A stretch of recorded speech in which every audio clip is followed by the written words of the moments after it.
여의도판 우리 유튜브 방송에 누가 첫 손님으로 모셨죠, 우리를? 시청자분들이 너무너무 기다리셨던 예, 김병준 전 비대위원장님 모셨습니다. 네, 환영합니다. 예, 오늘 저희 첫 방송에 이렇게 또 찾아주셔서 정말 영광으로 생각합니다. 아니다, 처음으로 불러주셔서 제가 영광입니다. 오늘 시청자분들 인사 한번 예. 부탁드리겠습니다. 근황 너무 궁금해하셔서. 예. 뭐 선거가 지난 다음에 제 스스로 한 2달 동안은 뭐 지난 날도 좀 돌아보고 또 앞으로의 여러 구상도 새롭게 해보자는 그런 측면에서 그냥 2달간 좀 쉬었습니다. 쉬면서 이런저런 생각 좀 다듬고 또 앞으로 활동들 좀 준비하고 그러면서 지냈습니다. 네. 저희 그 시청자들이 아마도 그 김병준 좀 이제 비대위원장님을 네. 부르는 대표님을 부르는 게 더 좋을 것 같네요. 네. 네, 대표님이 선거 그 세종시에 요번에 을에 출마하셨죠. 출마하시고 난 뒤에 어떻게 지금 지내고 계시는지 어떤 네. 지금 활동을 위해서 다음에 어떻게 할 것인가 많이 궁금해가지고 저희가 네. 첫 번째 방송을 모셨습니다. 그리고 또 예. 전신인 자유한국당 비대위원장 시절부터 해서 이번 총선까지 정말 쉼 없이 달려오셨는데 예. 지금 한 2달 좀 여유가 있었는데 뭐 가족분들하고 좀 잘 지내셨는지. 어떤 분은 뭐 선거에 떨어져서 상당히 뭐 충격을 받지 않았냐, 뭐 또 그렇지 않으면은 큰 그 슬럼프에 빠지지 않았나 그러는데 그런 건 전혀 없습니다. 왜냐하면 우선 선거에 나갈 때 이기면 기적이다라고 생각하고 나갔습니다. 제가 미리 그 언론 인터뷰하면서도 이야기를 드렸고 출마 선언하면서도 이야기를 드렸는데 험지가 아니라 사지로 간다. 그러나 살아서 돌아오기 위해서 노력하겠다라고 했는데 역시 역부족이었습니다. 워낙 어려운 지역, 우리 당이 15%, 18% 정도 이렇게 그렇게 어려운 지역이었네요. 예, 그렇습니다. 그래서 뭐 흔히들 전라중도라고 전라남도보다는 조금 쉽고 전라북도보다는 오히려 더 어려운 지역이라고 그러는데 그런 지역에 가서 좀 아쉬운 것은 시간이 너무 짧았습니다. 그렇죠. 30 며칠이었죠? 37일. 37일 동안 좀 준비하고 뭐 나가다 보니까 제가 거리 유세에 나간 게 그야말로 공식 선거운동 하는 한 13일인데 15일 전쯤부터 길가에 나가서 뭐 이렇게 인사하고 해야 되는 그런 상황이었으니까 좀 더 좀 일찍 시작했더라면 또 일찍 시작할 수 있는 여건이 됐더라면 조금은 더 낫지 않았을까 그런 생각을 해봅니다. 당시 공천위에서 좀 늦게 줬어요. 예. 예, 그렇죠. 좀 늦었습니다. 맨 마지막이다, 그죠? 거의 마지막이고 저 같은 경우는 뭐 제가 사실은 대구를 생각하고 준비를 했었죠. 김부겸 전 의원이 이제 생각했었는데 김부겸 전 의원이 많은 사람들이 그렇게 생각했죠. 상당히 셀 것이다. 네. 맞습니다. 또 실제로 김부겸 전 의원이 상당히 그 세가 강했다면은 제가 아마 대구에서 그대로 출마를 하지 않았을까 싶기도 합니다. 그런데 이제 실제 대구 내려가서 보니까 예상하고 달리 그 여론조사를 해도 격차가 너무 심하게 나더라고요. 저도 한번 봤거든요. 제가 한 뭐 첫 조사가 19% 이상 이기는 걸로 나오고 두 번째 여러 군데서 조사한 데 보면 뭐 20% 혹은 그 이상으로 훨씬 이기는 걸로 나오니까 제 스스로 뭐 당을 대표했던 사람이 그런 쉬운 지역에 나간다는 게 좀 편하게 가는 창피하기도 거다. 하고 또 이건 제 역할이 아니다 싶어서 제가 올라와서 이제 험지 사지 출마를 하겠다라고 했는데 좀 아쉬운 건 아까 말씀드린 것처럼 좀 일찍 정해주셨으면 하는 맞습니다. 그런 아쉬움이 있습니다. 이런 마음을, 기쁜 마음을 우리 국민들이 다 알아주실 거라 아마 생각하고요. 앞으로 적어도 저희 시청자분들은 아실 거예요. 그죠? 그 조직이라는 게 갖춰져야 선거도 할 수 있는 건데 네. 그런 시간이 너무 부족했어요. 확실히. 어, 그래도 40% 가까이 나온 걸로. 예, 그러니까 이제 지방선거 때 우리 당 후보가 얻었던 18%, 이야, 그 다음에 아니, 선전하셨네. 홍준표 대통령 후보가 얻었던 15%에 비하면 큰 건데 격세지감을. 그럼에도 불구하고 역시 선거는 이제 그보다 더 해서 과반수를 넘어서 이겨야지 이제 그 맛이 나는 건데 거기까지 못 갔습니다. 예, 그러기는 해도 상당히 지금 선전했다고 지금. 예, 그래서 지금 예. 제가 아쉬운 거는 우리 당의 지금 개혁과 관련된 문제와 관련해서 꼭 하나 드리고 싶은 이야기가 있어요. 예. 그게 뭔가 하면 지금 보수 여당이라고 이야기하고 미래통합당으로 이야기를 합니다만 전통적으로 이 정당이 우리 당이 대체적으로 보면 지도자 중심의 당입니다. 예. 그러니까 지도자가 자기의 정치적 기반을 강화하기 위해서 동원 체제를 갖추기 위해서 만든 당들이었단 말이죠. 그렇죠. 공화당도 그랬고 네. 옛날 자유당도 그렇고 그러다 보니까 자꾸 지도자가 나와가지고 그 당을 주도를 해요. 뭐 전두환 대통령, 노태우 대통령, 나중에 안 되니까 박근혜 대통령도 불러들여서 네. 그랬죠. 그리고는 뭐 이제 황교안 뭐 대표도 불러들이라, 김종인도 불러들이라, 안 되면 김병준도 불러들이라 이렇게 해서 지도자 중심으로 가고 당원들이나 국회의원들은 그 지도자로부터 이렇게 하사받는 뭐 공천도 받고 그 주변을 면돌면서 하는 이런 문화가 굉장히 강해요. 밑에서부터 어떻게든 싸워서 올라가야 되겠다는 진보 여당과는 이런 좀 문화가 차이가 없어요. 있는. 그 민주당 같은 경우는 싸워서 올라가지 않습니까? 맞습니다. 그런데 제가 무슨 말씀을 드리려고 하는가 하면 그러니까 민주당 같은 경우는요. 어려운 지역이라 해도 나갑니다. 누가 나가도 예, 예. 그럴듯한 인물들이 나가요. 예. 대구 같은 데도 김부겸, 뭐 유시민 이런 사람들이 계속 도전을 하는 거예요. 떨어질 줄 알고 계속 도전을 해요. 그 다음에 옛날에 부산이 굉장히 어려울 때도 노무현 이런 사람이 나와가지고 김정길 나가서 떨어지고 다시 떨어지고는 또 그 지역 관리하고 또 그러면서 거기서 정말 불모지를 20% 30% 이렇게 올려놓는 겁니다. 근데 우리는 그러질 않는단 말이에요, 이게.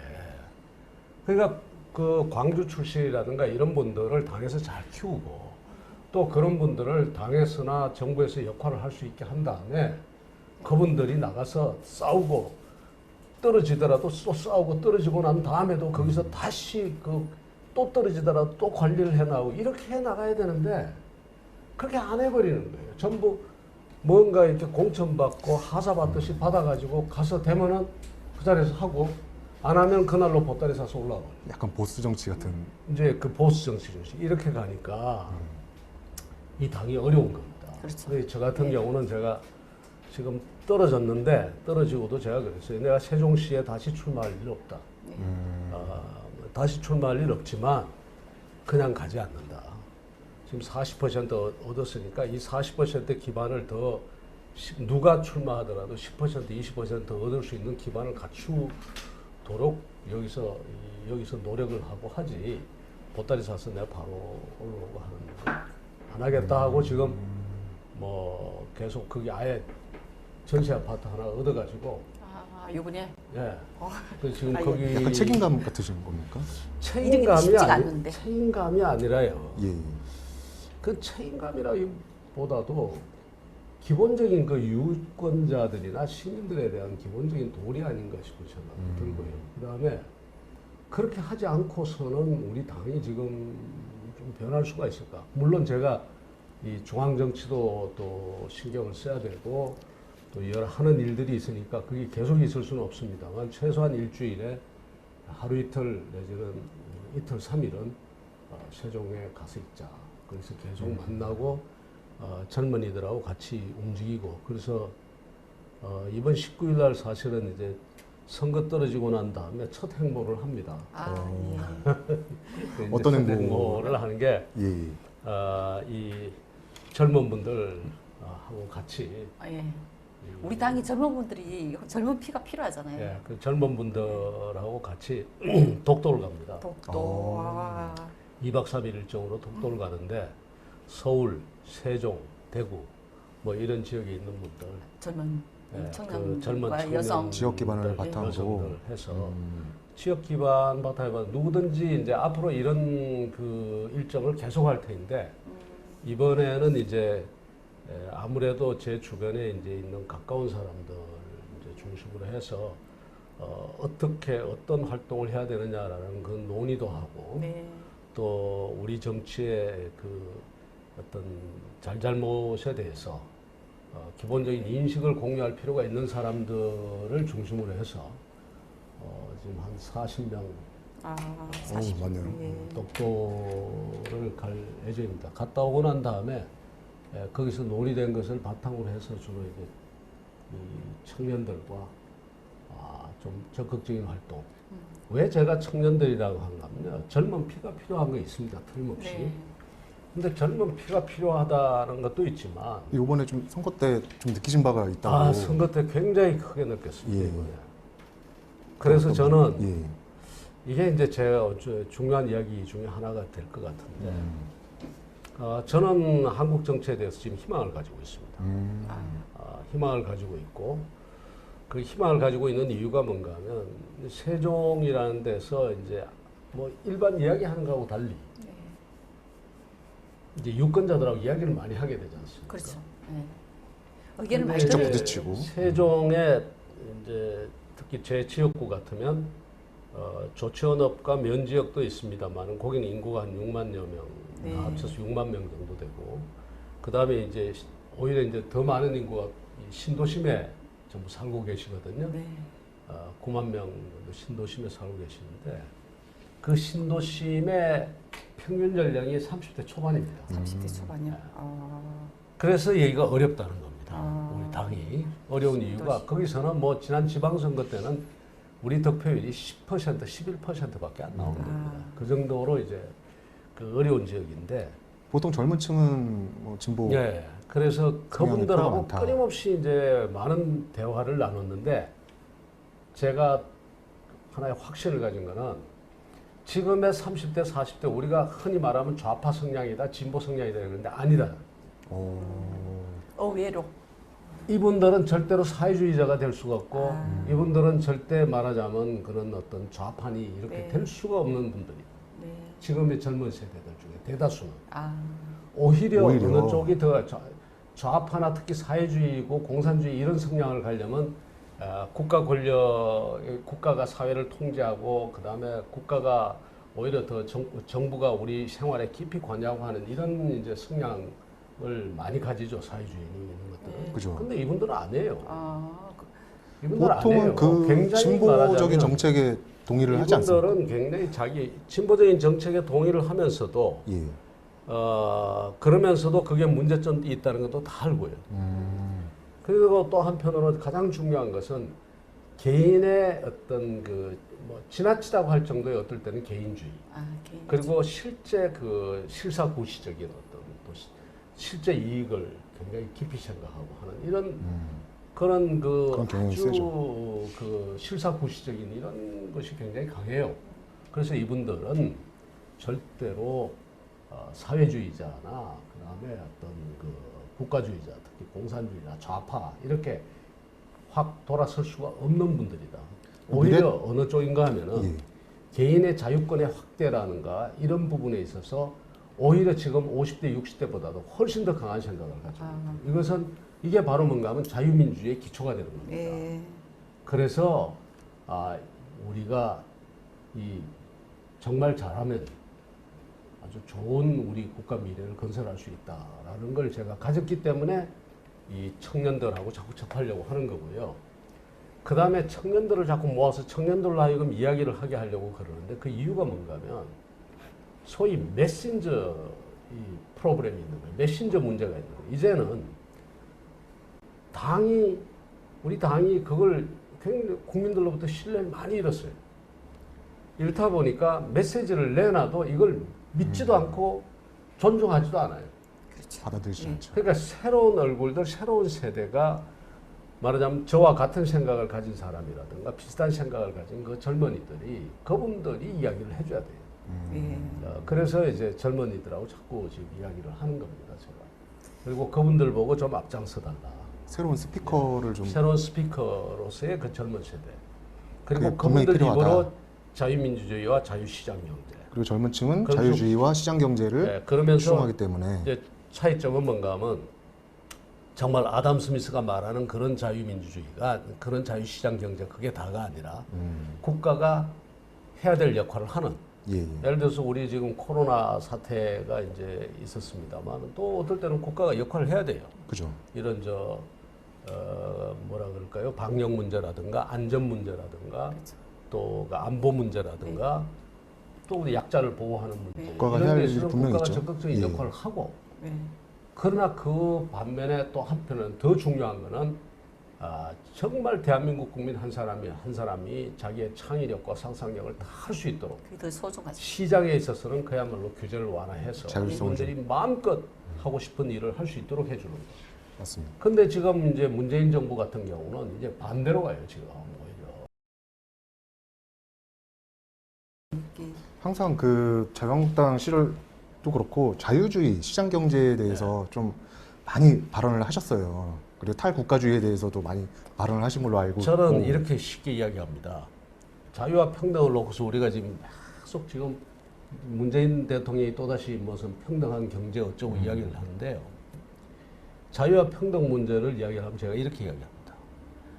자유 평등을 이야기하면 언제나 자유가 앞서야지 평등이 앞서면 안 된다. 예. 맞습니다. 왜 자유가 앞서야 되는가 하면 자유가 앞서는 속에서는요. 자유권이 있기 때문에 평등하자는 이야기도 그 속에서 같이 이야기가 나올 수가 있어요. 계속. 그렇죠. 평등하자는 이야기도 평등하게 살아요. 그러니까 자유민주주의 국가니까 문재인 대통령이 지금 평등 이야기를 하고 있잖아요. 하유 개념이다. 그런데 평등이 앞서버리면 뭐가 앞서가게 돼 있는가 하면 평등하게 해서는 인간의 자유권을 억압을 해야 되거든. 그리고는 어디가 가는가 하면 그러니까 이게 국가가 강한 힘을 행사하면서 개인의 자유권을 갖다 억압하는 방향으로 자꾸 가요. 자꾸 가거든. 그러니까 국가 권력이 점점 강해지고 사회주의와 공산주의화 되면서 여기서는 평등이 그렇게 지배적인 이념이 돼가지고 앞서가 버리면요. 여기서는 자유의 목소리를 낼 수가 없어요. 그러니까 자유가 있는 곳에서는 평등의 이야기가 언제나 나오지만 평등이 지나치게 앞서간 나라에서는 자유의 개념이 안 나오는 거예요. 그러니까 그 말하자면 이 프랑스의 그 젊은 말하자면 철학자였던 이 토크빌 같은 사람이 프랑스 혁명이 제일 처음에 자유와 평등을 가지고 막 이야기를 하다가 어느 순간에 보니까 자유의 개념이 없어져 버리고 그야말로 국가 관료제가 모든 것을 통제하고 정치 권력이 모든 것을 통제하는 그런 평등 위주의 사회로 가니까 이 사람이 26살짜리가 내가 못 참겠다 하고서는 아주 과감하게 그 시대를 비판하는 글을 쓰고는 미국으로 가서 미국의 민주주의라는 책을 쓰고 그렇게 한다고요. 우리도 이제 그런 청년들이 필요합니다. 그래서 저는 늘 그 이야기하는 게 자유와 평등 중에서 늘 자유의 개념이 앞서가 있어야 되지. 평등이 지나치게 앞서가면 안 된다 이렇게 이야기합니다. 그런데 지금 미래통합당 뭐 내부를 한번 보면요. 네. 김종인 비대위 체제가 지금 들어서고 이제 좌클릭하는 네. 모습을 좀 보이고 있어요. 좌클릭인지 우클릭인지 조금 더 봐야 될 것 같아요. 그럼 무슨 이야기인가 하면 이제 기본소득 같은 거 이야기하시는 예, 거 예, 아닙니까? 맞습니다. 근데 그마저도 오락가락하는 모습을 보이면서 뭔가 아젠다를 선점하고 싶은 그 느낌은 알겠는데 뭔가 거대 담론으로 좀 담기에는 좀 이 부족하지 않을까. 기본소득 문제를 제가 짧게 이야기를 하면 이거는 극우에서 극자까지 갈 수 있어요. 예. 예를 들어서 기본소득 하자. 네. 기본소득을 하는데 우리가 조세구조는 그대로 두고 지금 있는 재정수익 가지고 기본소득으로 하자. 그러면 지금 저소득층한테 가는 것까지 다 뺏어가지고 이걸 가지고 있는 사람한테까지 다 나눠주는 이건 극우 아이디어예요. 그리고 기본소득 제도가 돼버리면 중간에 뭐가 없어져 버리는가 하면 국가가 없어져 버려요. 보조금 나눠주고 하던 이 국가기구들 그 결정하는 기구가 없어져 버려요. 그러니까 그야말로 작은 국가에 보다 작은 국가에 그 다음에 그나마 저소득층한테 가는 것을 있는 사람한테까지 나눠주는 극우적인 그런 방향으로도 갈 수가 있다고, 기본소득은. 양쪽으로 다 흘러갈 수 있겠네요. 그 다음에 그게 아니고 기본소득을 하는데 지금 복지제도 그대로 다 두고 여기다가 돈도 조세를 갖다가 어마어마하게 걷어가지고 다시 그걸 모든 국민에게 나누자. 이건 아주 극자적인 개념으로 가요.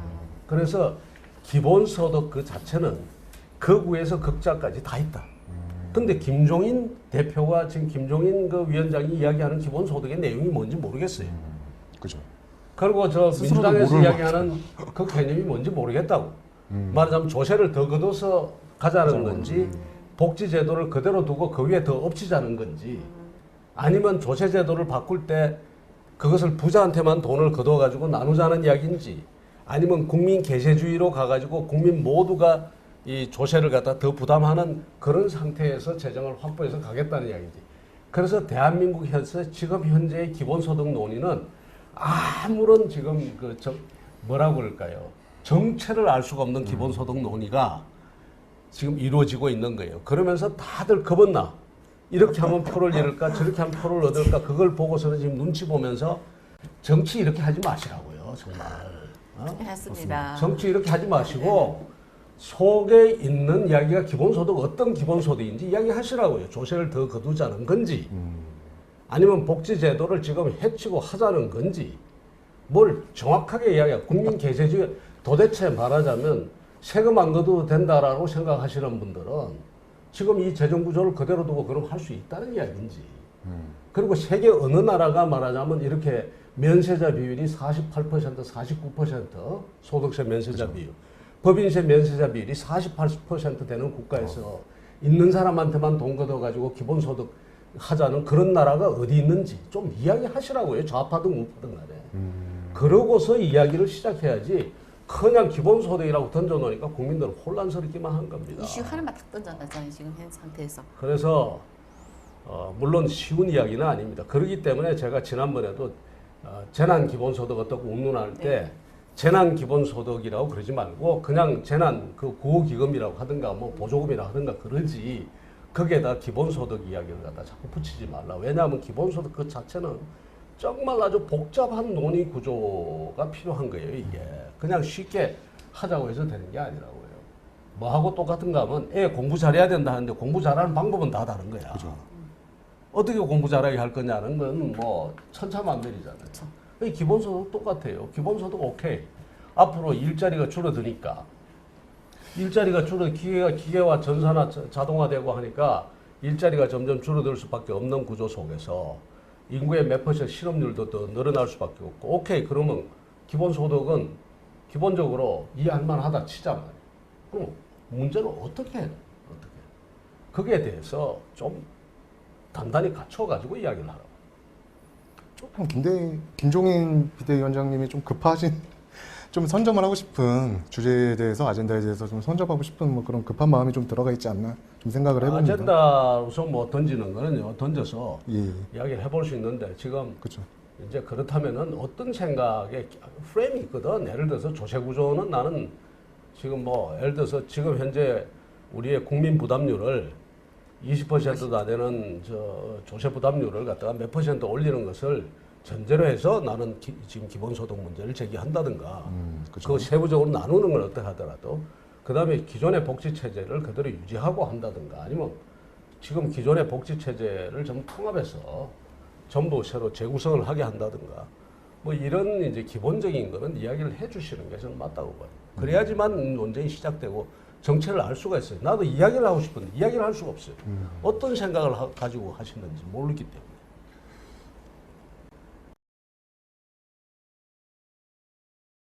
리더가 갖춰야 될 좀 비전을 제시하는 그런 모습을 보면서 아 리더란 이래야 된다 뭐 이런 생각을 좀 가져봤는데 지금 뭐 유효하죠 그 아이노믹스가? 저는 앞으로 대한민국 경제에서 좌파든 우파든 궁극적으로 제가 이야기한 그 아이노믹스의 범주를 벗어나지 못할 거라고 봅니다. 우리 경제를 살리자면. 아이노믹스의 본질은 그렇습니다. 기본적으로 아이노믹스의 본질은 기본적으로 자유시장 경제입니다. 자유시장 경제인데 앞으로의 세상은 지금 이번에 여기서 더 코로나 사태로 우리가 더 지금 더 느끼고 있습니다만 앞으로의 세상은 결국 개인이 중심이 된 세상입니다. 개인이. 이제는 뭐 동창회 무슨 뭐가 이 집단들이 아니고 개인이 중심이 된 세상이 될 텐데 그 개인이 그냥 개인이 아니라 연결된 개인들이 만들어내는 세상이라고 이제는. 옛날에는 뭐 동창이라고 해서 같이 모이고 또 그 다음에 옛날에는 뭐 같은 고향 출신이라고 같이 모이고 이렇게 해서 사업도 하고 했는데 그게 아니라 지금은 생판 모르는 사람도 어떤 사람은 자본을 대고 어떤 사람은 기술을 대고 어떤 사람은 가서 인맥을 대고 어떤 사람은 경영 노하우를 대서 플랫폼을 만들어서 금방 사업하다가 또 어느 시점 되면 다 흩어질 수도 있고 이런 이제 변화무쌍한 이런 이제 일들이 벌어질 텐데 그래서 제가 이제 말하는 아이는 개인입니다. 사람. 그 아이가 개인이 아이로 쭉 연결되죠. 인벤션, 창의적인, 창조하는 거고.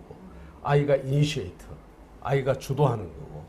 그 다음에 아이가 이노베이션, 아이가 혁신하는 거고. 이제 그래서 아이로 쭉 이어지기 때문에 제가 아이노믹스라고 했는데 그 속에서는 개인의 우리 국민은 대단한 국민이라는 이제 철학적 바탕이 있습니다.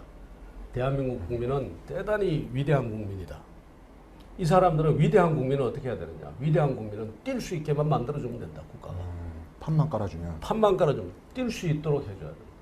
그 뛸 수 있도록 해주는 거는 뭔가 하면 국가가 각종의 규제를 좀 풀고 정말 자기 하고 싶은 일을 할 수 있도록 해주는 겁니다. 그게 이제 아이노믹스의 기본이고. 그러나 뛸 수 있도록 해주면 모든 것이 해결되느냐 아니란 말이에요. 약한 사람은 뛸 수가 없고. 그 다음에 뛰는데 힘센 사람이 약한 사람을 소위 갑질해가지고 억누를 수도 있고. 네. 그렇기 때문에 약한 사람은 보호하고 그다음에 아까 말씀드린 것처럼 또 실패한 사람에게는 패자 부활전의 기회를 만들어주고 또 공정거래에서 절대 힘이 센 사람이 힘이 약한 사람의 권리와 재산을 탈취하지 못하도록 해주고 그다음에 국가의 안보를 튼튼히 하고 이게 바로 국가의 최소한의 개입이 예. 해줘야 그래서 된다. 국가가 자유시장 경제의 원칙 아래 국가가 보충적 역할을 해주는 그 시장이 해주지 못하는 역할을 보충적으로 해주는 요 형태가 바로 아이노믹스입니다. 그런데 우리는 이때까지 어떻게 해왔는가 하면 반대. 국가가 있어야 될 때는 국가가 없고 국가가 없어야 될 때는 국가가 있는 경우가 많아요.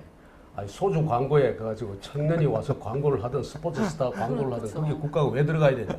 근데 그걸 하라 말아라 하는 게 그게 국가. 그런 데는 국가가 있고 정작 가가지고 저 진짜 북한하고의 문제라든가 이런 데서 우리 안보를 지키고 이럴 때는 국가가 없어. 무슨 국방 계획이다 뭐다 해가지고 남북 관계 뭐 네. 개선한다 뭐 국방 계획이다 했는데 우리 우리 국군에 말하자면요 그 정보 능력이라든가 그 휴전선 건방의 정탐 능력이라든가 이런 걸 눈을 다 빼놓는 이따위 계획을 하는. 네. 국가가 있어야 될 때는 국가가 없고 국가가 없어도 될 때는 국가에서 온갖 거 다 간섭한다고 나왔어.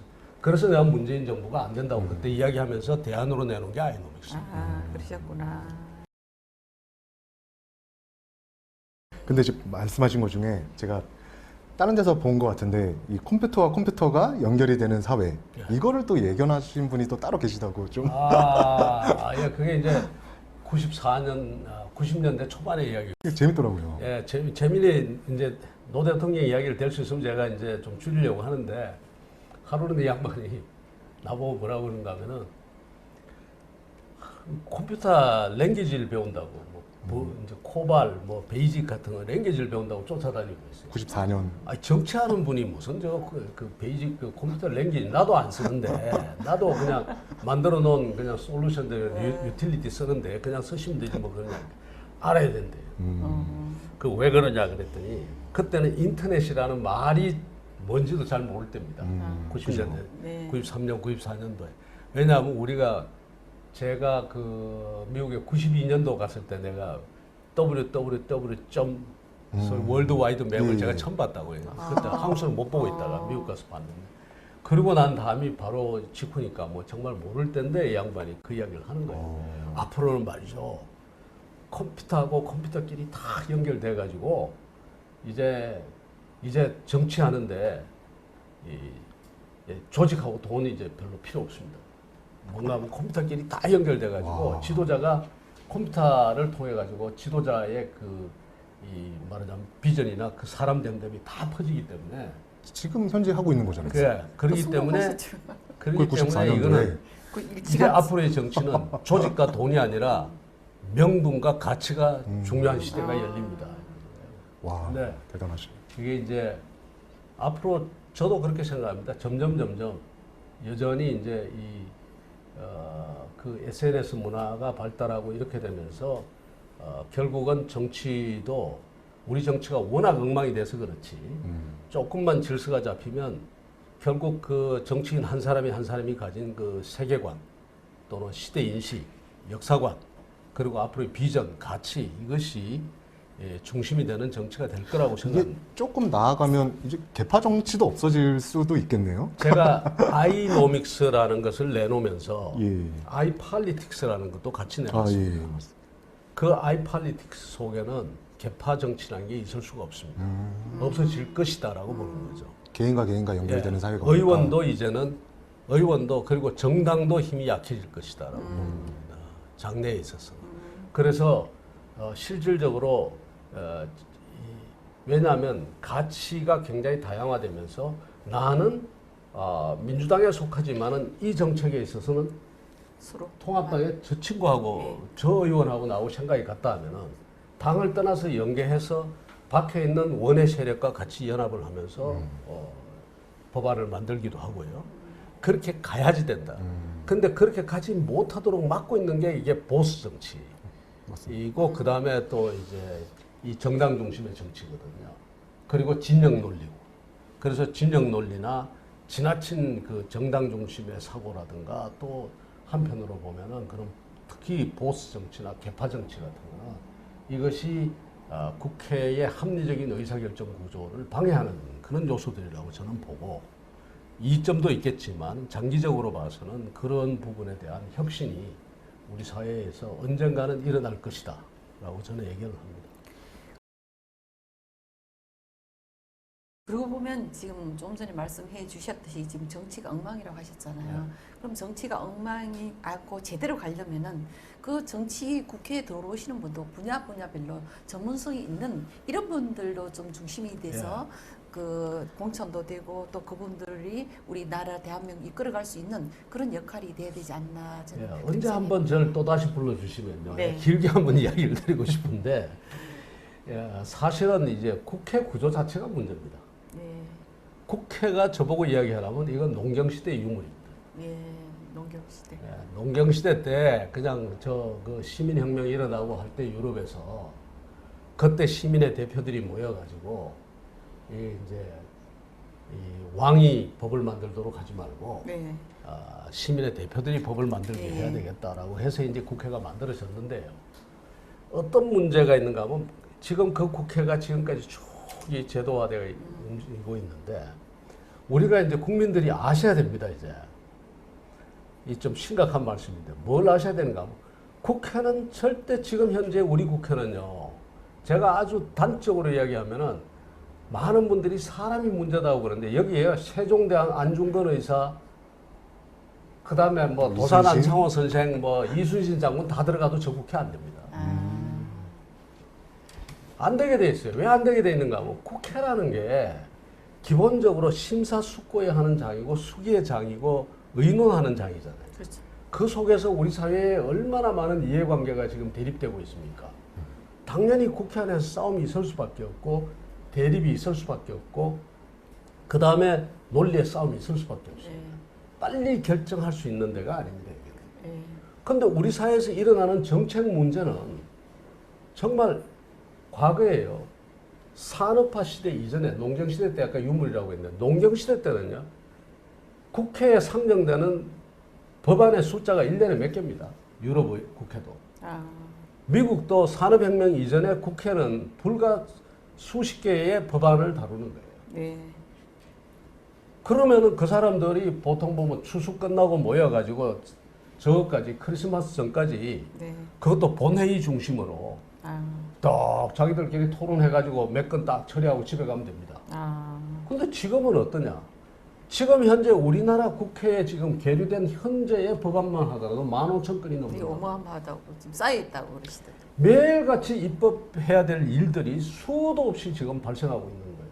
이것을 국회가 처리한다? 이거 처리 못합니다. 국회는 속도가 느려가지고요. 수많은 법안들을 국회가 무슨 수로 그 문제의 대량성을 처리할 수 있는 거 못합니다. 그러니까 다른 나라는 어떻게 하는가 하면은 다른 나라는 첫째로 그걸 나눕니다. 국회가 할 건 국회가 하고 그 다음에 주의회가 할 건 주의회가 하고 시군의회가 할 건 시군의회로 나눠가지고 국회가 저 연방국회나 이런 데서 하는 거는 정말 그 연방 차원에서 해야 될 것만 하는 거예요. 그렇기 때문에 오버로드가 별로 안 걸려요. 우리 국회는요, 속된 말로 시골 면장이 결정할 까지 다 하고 앉았어요. 그거 말하자면 꼭 뭐하고 똑같아 보이는가 하면 뷔페 식당에 가면 왜 자기 소화도 못 시키는 사람이 이만큼 쌓아놓는 사람 있잖아요. 네. 그 음식 버리는 사람이. 네. 먹지도 못하고 소화도 못 시키고 결국 소화한다고 하면 나중에 탈나요. 그거 네. 그런 모습을 하고 있는데 지금도 지금 15,000건이 그 지금 저렇게 그 쌓여 있다는 게 뭘로 얘기합니까? 이게 안 돼요. 그렇다고 해가지고 지금 뭐 유정의 10% 그냥 손으로 막 통과시킬 수 있으면 그거 안 되잖아요. 그건 더 이상 국회가 아니에요. 그러니까 국회가 자기들 고친다고 고쳐요. 어떻게 고치는가 하면 옛날에 우리 자유당 시대 때는 본회의 중심으로 했거든요. 네.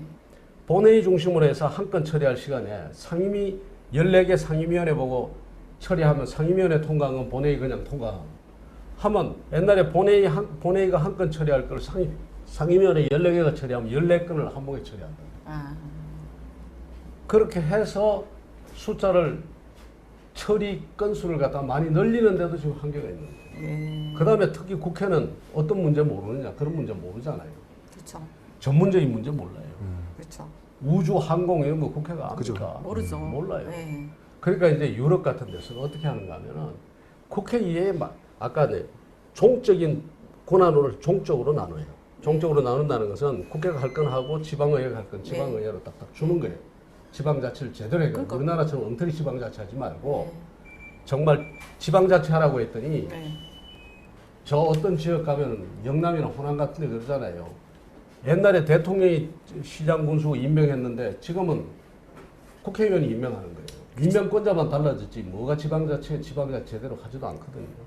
그러니까 엉터리 지방자치는 그러지 말고 제대로 지방자치하게 해가지고 권한을 밑으로 주고 하면은 국회의 일이 줄어들죠. 그래서 다른 나라 그렇게 하거든요. 그 다음에 이 권한을 또 옆으로도 나눠줍니다. 예를 들어서 독일의 아마 슈레더 총리의 노동개혁안을 많이 들으셨을 겁니다. 노동개혁에 성공을 해서 독일이 지금 오늘날 그만큼 경쟁력을 갖도록 만들었는데 슈레더의 노동개혁이 뭔가 하면 노사 문제는 노와 사가 결정하면 끝나는 거 아닙니까? 정부가 재정 담당할 거 있으면 재정 담당할 수 있는지 없는지 정부가 판단 내주면 되고 노와 사가 팽팽하게 대결해서 하다가 자기들이 협의하에 결정하면 끝난다고요. 그렇기 때문에 노사정위원회라는 걸 둬가지고 노사정위원회에서 통과된 거는 그럼 노사정위원회는 1년 내내 노와 사와 정이 모여서 자기들끼리 막 토론하고 싸우고 해요. 슈레더 그 노동계획이 그렇게 완성이 됐거든요. 그래도 그게 맞는 거잖아요. 그게 돼서 오면은 국회는 그냥 손들고 통과시키면 되는 거예요. 실질적인 권한을 어디다 줬는가 하면 국회가 노사정위원회에다 줘버렸거든요. 그래서 국회는 거기로부터 자유롭게 자기가 해야 될 일을 챙길 수 있어요. 한국 국회는 안 그러거든. 노사정위원회 만들어 놓고서는 노사정위원회에서 다 협의돼가지고 오면 한국 국회는 국회의원들이 또다시 처음부터 또 들여다봐요. 그러니까 민노총이나 이런 친구들은 들어갈 이유 없다 이거죠. 노사정위원회에. 왜 노사정위원회에서 결정해봐야 국회 가서 또 다루는데 내가 뭐 때문에 노사정위원회부터 싸움하느냐는 거지. 그렇기 때문에 이런 식으로 권한을 이렇게 좀 나누는데 우리 국회는 몽땅 다 지고 있어요 지금. 시골 면장이 해야 될 것도 쥐고 있고 노사정위원회가 결정해야 될 것도 쥐고 있고 왜 이런지 모르겠어요. 그렇다고 소화해내는 건 소화 못 해내잖아요. 그냥 쌓여 있잖아요. 소화 못 해내고 쌓여 있으니까 국가가 스탑이 되는 거예요. 국가가 지금 정지가 되고 있다. 그래서 이 제도와 이런 시스템 자체에 대해서 우리 국민들이 알고 이제부터 이야기를 해야 됩니다. 자꾸 안중근 의사나 이순신 장군 같은 사람만 국회 들어가면 되는 줄 알았는데 지금 저 국회는 이순신 장군, 안중근 의사, 그 다음에 김구 선생 다 들어가도 안 돼요. 그래서 그런 부분에 대해서 논의가 필요하고 그 다음에 이제 좋은 사람이 들어가야죠. 좋은 사람이 들어가야 그런 문제가 되는데 이제 그건 뒤에 문제죠 사실은. 그런데 우리는 이제 쉬운 문제부터 자꾸 이제 사람 이야기하기가 좋으니까 저 사람 빼고 이 사람 넣자고 이러는데 그것도 지금 잘 안 되죠. 아까 잠깐 노무현 대통령님 얘기를 하는 걸 좀 꺼리신다라고 말씀하셨는데, 근데 보통 노무현 하면 이제 좌파 진보의 좀 상징 같은 분이시고, 그래서 조금 부담스러워하시는 걸 수도 있는데, 그거보다도요 이야기가 자꾸 왜곡이 돼요. 제가 이야기를 하면은 저 사람이 노무현하고 일을 했던 사람이니까 저렇다 해가지고 이쪽 저쪽에서 다 이 왜곡되는 그러니까 경우가 그런 부분에서 그런데 제가 이제 딱 드리고 싶은 말씀은 이제 그런 이야기는 계속 합니다. 그럼에도 불구하고 자꾸 사람들이 노무현 정부하고 지금 문재인 정부를 둘이 비슷하게 보는 사람들이 있어요. 절대 아니다. 진중권 씨가 벌써 뭐 몇 번을 이야기했습니다만 제가 이미 노 대통령 그 돌아가시고 난 다음에 바로 그 다음에 민주당 보고 제가 뭐라고 했는가 하면 저 민주당에는 노무현조차도 설 땅이 없다. 아니 친노가 그대로 내려왔는데도 친노를 도대체 누굴 친노라고 그러는지 모르겠어요. 지금 저 문재인 대통령이 친노입니까? 아닙니다. 보통의 시민들은 그렇게 생각을 하고 노무현 정신하고는 전혀 딴판으로 가고 있어요. 딴판이다. 180도. 근데 그렇게 많이 생각하고 있는 게 문제. 그래서 제가 오히려 말하자면 노무현 정신의 배신자라고 이야기를 하면 맞아도 그걸 지금 친노다 그 다음에 정부의 연속선상에 있다 틀리죠. 노무현 대통령이 했던 것 중요한 것을 다 반대했던 사람 아닙니까? 그렇죠. 한미 FTA 맞아. 가장 핵심적인 그 사업 반대. 그 다음에 제주 해군기지 반대. 그렇죠. 그 다음에 서비스 산업 육성 그런 것도 반대. 중요한 정책마다 다 반대했어요. 뭐가 가가지고 연속선상에 있습니까? 그리고 구성도 다릅니다. 그 지금 정부의 구성도. 노무현 대통령 때는요. 노사모다 뭐다 하지만 이 지지 세력도 대체로 보면 개인들의 집합이에요. 노사모도 어떤 집단이 이제 막 서로 소속된 게 아니라 노 대통령이라는 개인을 좋아하는 사람들이 모여서 만든 그 노사모. 지금은요. 지금의 정부의 지지 세력은 그렇지 않습니다. 개인들의 집합이 아닙니다. 참여연대. 소위 말해 이념 세력이. 시민단체들. 민노총. 이익 집단이고 그 다음에 좌양성이 굉장히 큰 이념 집단입니다. 그 다음에 대학대 운동권, 386이나 586이라는 운동권. 이런 사람들의 아주 조직화된 세력이 바치는 이 정부예요. 그렇기 때문에 노무현 정부는 뭐가 있었는가 하면 그 조직화된 세력이 뒤를 바치는 게 그 사람들은 아예 정부에 얼씬도 못했어요. 그래서 개인들의 집합으로 돼 있기 때문에 노무현 대통령은 자율성이 있었어요. 그러니까 그 사람들이 지지 세력이 반대해도 뭘 할 수 있는가 하면 한미 FTA를 끌고 갈 수 있고 제주 해군기지를 가져갈 수 있는 거예요. 지금 정부는 못합니다. 못해요. 지금 들어보니까 그 정책들이 다 보수파가 가치를 내재한 정책들이 그리고 아닌가. 지방 분권만 해도 한번 보십시오. 노무현 대통령이 지방 분권의 상징 아닙니까? 그렇죠. 지역 균형 발전과 지방 분권의 상징이에요. 이 정부 돌아가지고 지방 분권 이야기 나온 적이 있습니까? 지방 분권이라고 하는 것은 기본적으로 자유주의 사상을 바탕으로 하는 겁니다. 권한을 분산시키는 거니까. 그렇죠. 자유주의 사상을 바탕으로 하는. 그게 사회주의 국가나 공산주의 국가는 전부 집권화하죠, 이렇게. 근데 자유주의 사상을 바탕으로 해가지고 공동체를 살리고 그 다음에 이 분권을 통해서 지방이 역할을 하게 하자라고 하는 것은 기본적으로 자유주의 사상이 바탕이 된 거거든. 그게 노무현이고 여기는 안 해요. 말은 지방자치, 지방분권하지만 지방자치와 지방분권과 관련해서 그럴듯한 법안 하나 내놓은 게 있냐고요, 이 정부가. 없죠. 없죠. 네. 지역 균형 발전도 마찬가지입니다. 균형 발전에 대해서도 제대로 한 거 있어요? 지난번에 내 데이터를 보니까 그렇더라고. 노무현 대통령이 지역 균형 발전 회의를 70몇 번인가를 주재를 했는데 그중에 거의 30번 가까이를 대통령이 직접 참석해서 주재를 했어요. 지금 여기 불과 14번인가 뭐 몇 번 했는데 대통령 참석한 게 첫 번째 회의 한 번인가 뭐 상견례하는 거 한 번이래요. 그러니까 이게 정부가 다른 거예요. 같다고 생각하면 절대로 안 됩니다. 근데 이런 노무현 정부의 이런 그러니까 정책들이 다를 뿐만 아니라 때로는 이반을 한 거예요, 완전히. 그죠. 그런 것들. 말씀을 들어보면 정말 이반을 한 거네요, 정말. 그래서 지금 이런 것도 그러죠. 지금 윤미향 사태고 그다음에 조국 사태고 이런 사태에 대해서 우리가 한 번씩 묻잖아요. 노무현이라는 사람이 있으면 어떻게 했을까? 어떻게 지금처럼 했을까요? 저렇게 안 했을 겁니다. 잘못된 건 잘못된 거죠. 뭘 그렇게 따질 게 어디 있습니까? 그래서 이제 노무현 정권 때 이런 우파적인 정책들이 있었던 거는 저쪽에서 하는 말인데 우리 실용주의 중도 우파라고 불리우던 김병준 당시 정책실장 제가 이제 욕을 좀 먹습니다. 말하자면 그래서 김병준이란 자 때문에 이렇게 좌회전 그러니까 깜빡이를 넣고 좌회전 깜빡이를 켰는데 김병준이가 우회전 시켰거든요. 그렇게 평가를 받는 그래서 제가 분이셔서 그렇게 이야기합니다. 예, 그건 예. 나를 굉장히 높이 평가해 줘서 좋긴 한데 말하자면 내가 좌회전 깜빡이 켜는데 우회전 한다고 그걸 거기에 쏘아가지고 그러니까 대통령이 그러면 노무현 대통령이 쏘았다는 건데 그렇게 쏘고 김병준 한 사람한테 쏘아 넘어가는 그 대통령을 왜 그렇게 존경합니까? 말이 안 되잖아요. 김병준이 말한다고 하고 김병준이 속인다고 쏘아 넘어가는 그 대통령을 그렇게까지 그죠. 존경하고 그래야 됩니까? 아니잖아요. 앞뒤가 안 맞네요. 그런데 저들은. 앞뒤가 안 맞잖아요. 그런 대통령이 아니까 존경하는 거 아닙니까? 자기네가 편안하게 그냥 말을 할 뿐이에요. 근데 이런 게 편한 대로. 지금 저 미래통합당에서 이제 숙제나 뭐 지향점이라고 해야 될 게 이제 중도 우파, 중도 세력을 좀 포함하는 이제 안을 수 있는 그런 정책들이 좀 많이 나와야 되고 그런 정당으로 변신해야 된다라고 생각을 많이 말씀을 하셔요. 근데 거기에 좀 적합한 인물이 아닌가 저는 갑자기 또 이런 생각이 좀 해야 됩니다. 중도 지금 우파, 당이 실용주의. 우파 좌파를 떠나서 진짜 실용적으로 제가 다른 데 가서 이야기를 하려고 했는데 다른 데 신문에 다른 데 이야기가 글을 하나 쓸 작정입니다만은 실제로 이번 선거를 통해서 제가 그런 걸 느꼈습니다. 굉장히 가슴이 무거운데 이 30대 젊은이들이 뭐라고 하는가 하면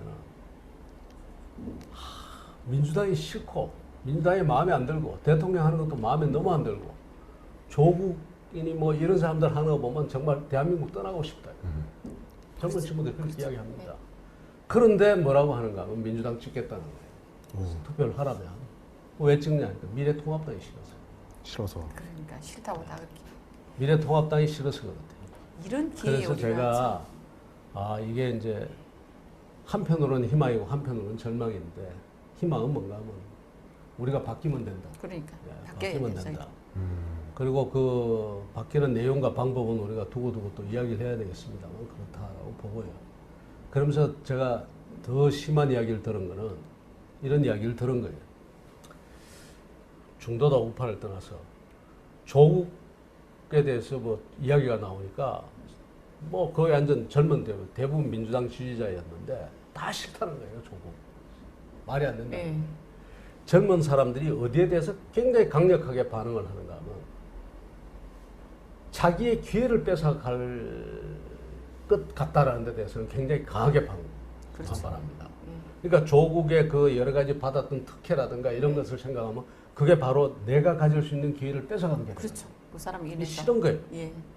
그런데 왜 말하자면 그렇게 검찰하고 조국하고 이렇게 하면은 검찰 편이 아니라 조국 편을 드는 사람이 많냐? 내가 당신들 중에. 네.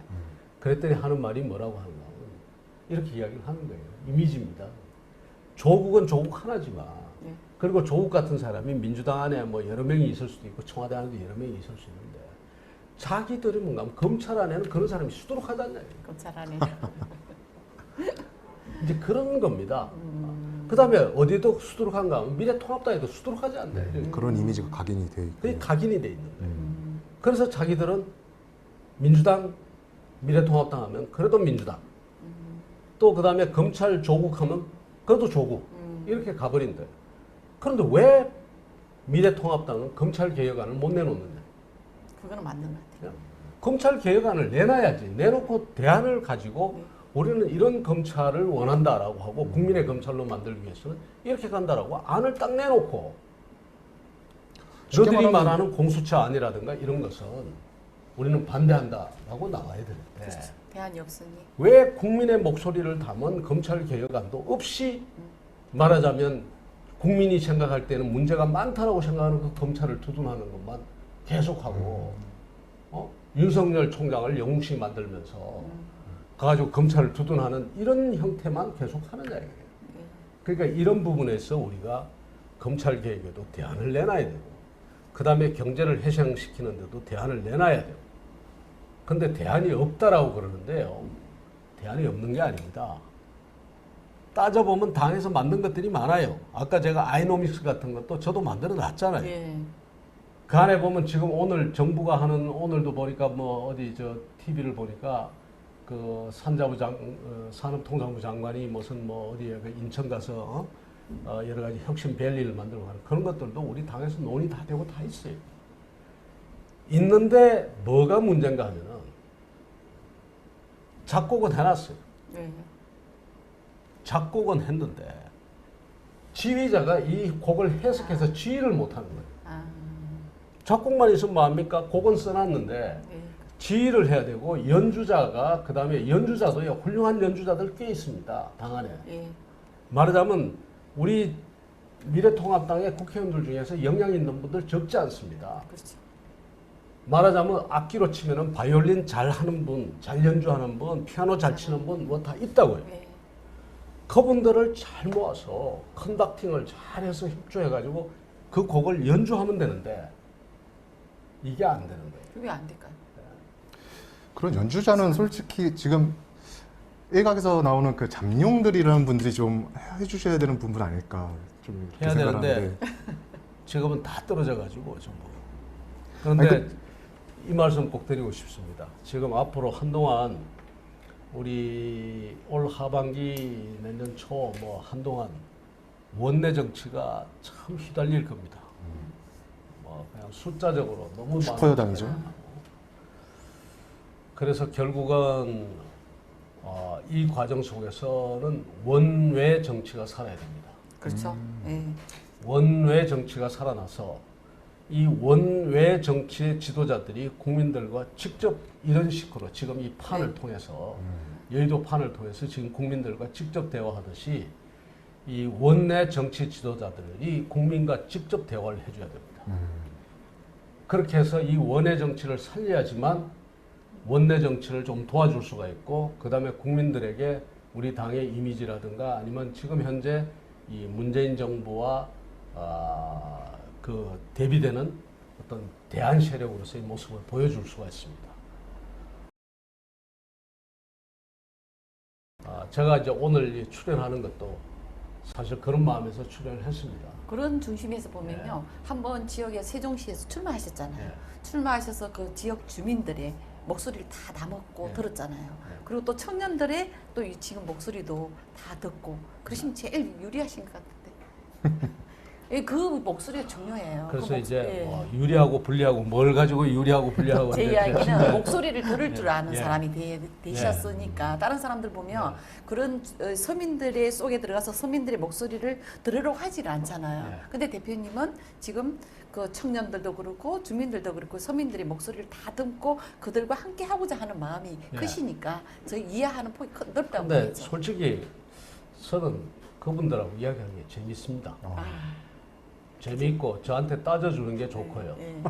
그거는 맞는 것 같아요. 토론 같은 거 되게 좋아하시는 것 같아요. 저한테 와서 따져주고 그다음에 물어주고 그런 것이 좋고 그래서 이제 자연스럽게 잘 어울립니다. 어울리고 청년들하고 같이 가고 했는데 특히 청년들하고 이야기하면 참 좋습니다. 그 희망을 보는 것에서 좋고 그 다음에 그 청년들이 반응을 해서 좋아요. 예. 사실 지금 며칠 전에 제가 선동을 좀 했거든요. 무슨 선동을? 예를 들어서 대구 지역 가서 제가 선동을 좀 했어요. 뭐라고 선동했는가? 대구의 청년들이 들고 일어나야 된다. 네. 어떻게 들고 일어나야 된다? 대구 경북의 청년들이 대구 경북에서 지금 태어났다는 것만 가지고도 아차하는 순간에 대구의 청년들도 온 국민들로부터 보수 꼴통이라는 이야기를 듣게 돼요. 너들 그 용납하겠냐? 여러분들 용납하겠냐? 우리가 그렇지 않다는 모습을 보여줘야 됩니다. 우리가 원하는 가치는 뭐고, 우리가 원하는 국가는 뭐고, 지금 현재 대구 경북 정치에 이런 것이 잘못됐고, 공천도 이런 것이 잘못됐고, 이것을 누구의 입으로 이야기를 해줘야 됩니다. 청년들의 입으로 이야기를 해줘야 됩니다. 그래야지만 대구의 청년들만이라도 이것은 대한민국의 그냥 우리가 상식적으로 생각한 그 청년의 모습과 다르더라라고 하는 것을 보여줘야 돼. 그렇지 않으면은 휩쓸려서 같이 무너진다. 그 청년들이 제가 막 좀 이야기를 했더니 이번에 울릉도 독도가 같이 가시는 거예요? 다 같이 가자.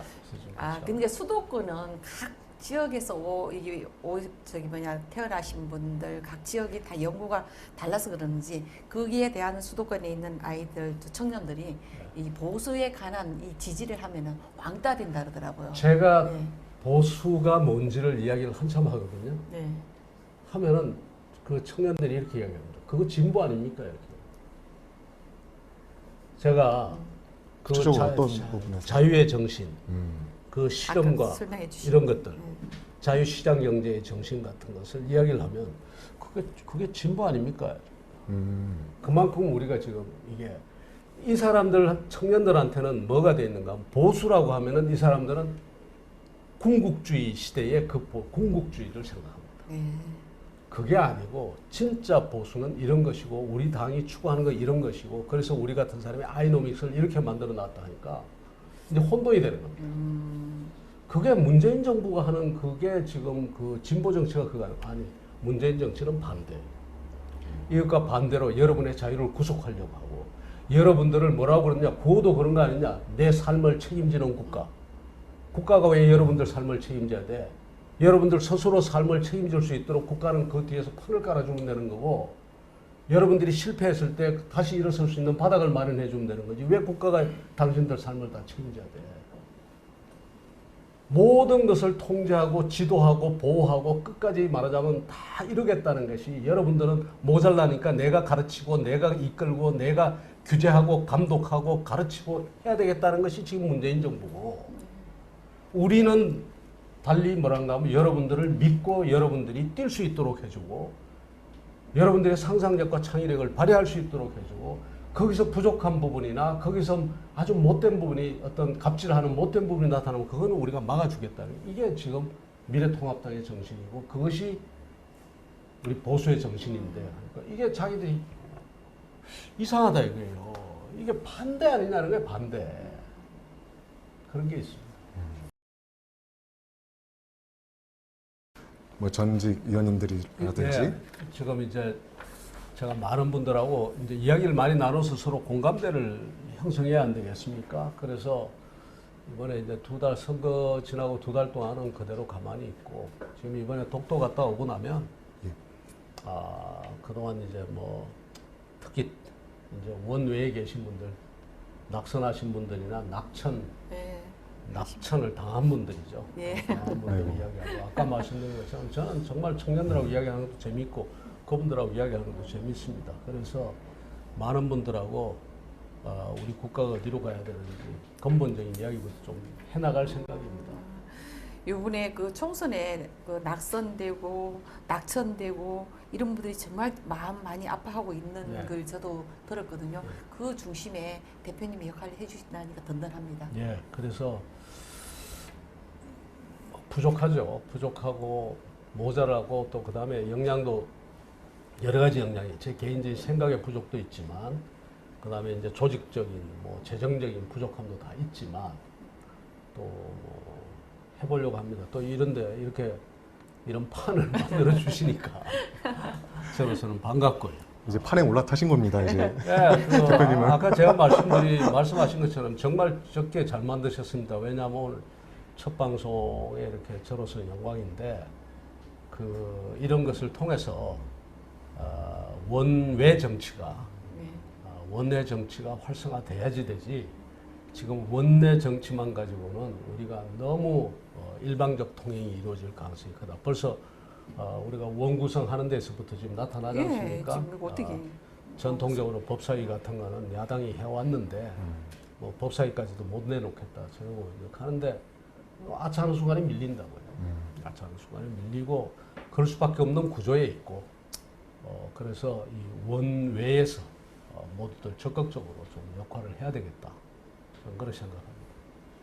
근데 저희 미래통합당에 보면은 그 여당 할 때나 의석수가 많을 때 같은 경우는 이런 타협적으로 보면 많이 양보하는 그런 네. 이면이 있었는데요. 근데 지금 그 저기 민주당이 하는 거는? 민주당이 하는 거 보면은 전혀 그런 양보가 없죠. 좀 거만하게 보는. 너무 이게 170. 옛날에도 양보를 한 건지 밀린 건지 도대체 알 수가 없어요. 의석수가 저희는 많았잖아요 그때도. 많았을 때. 그러니까 많아도 밀리더라고요. 그러니까 저 사람들은 굳이 이야기하면요. 굳이 이야기하면 내가 가만히 보면 저는 저분들 좀 아는 분들도 있고 또 흐름도 알지 않습니까? 나는 유도를 못하지만 이야기 들은 걸로 봐서 이야기하면 유도로 치면은 저쪽은 한 9단 10단이 돼가지고 소매자락만 잡아도 바로 업어치기로 바로 넘겨버려요. 근데 우리는 보면 몸을 앞에 갖다 대줘도 안다리 뒷다리 걸다가 자기가 자빠지고 말이에요. 이제 이런 부분들이 왜 그러냐면은 아까 말씀드린 것처럼 이것이 이제 우리 당이 이제 대체로 보면 지도자 중심의 당으로 이렇게 와가지고 하사받는 구조예요. 저쪽은 끊임없이 밑에서부터 이렇게 투쟁적으로 해서 올라옵니다. 그래서 지금 아까 이제 젊은이들 이야기가 또 돌아갑니다만 이 젊은이들이 중요한 게 지금부터는 이제 정말 논쟁하고 싸우고 그다음에 이 자생력을 키우면서 커오는 그런 사람들이 우리도 필요하다. 싸울 줄 아는 사람. 아니 왜냐면 대표님도 이제 많이 어떤 중심적인 역할을 하시게 된다라면 미래통합당도 이제 뭐 그냥 어느 날 갑자기 경선이 돼서 임박해서 그 우리 지방자치나 총선이나 이 후보를 내보낼 게 아니라 지금 고질적인 말씀해 주신 문제죠. 것처럼 밑에서부터 아주 밑바닥부터 싸워서 온 사람들을 해줘야만 투쟁력도 있고 싸워서 이번에 그래 안 되겠습니까?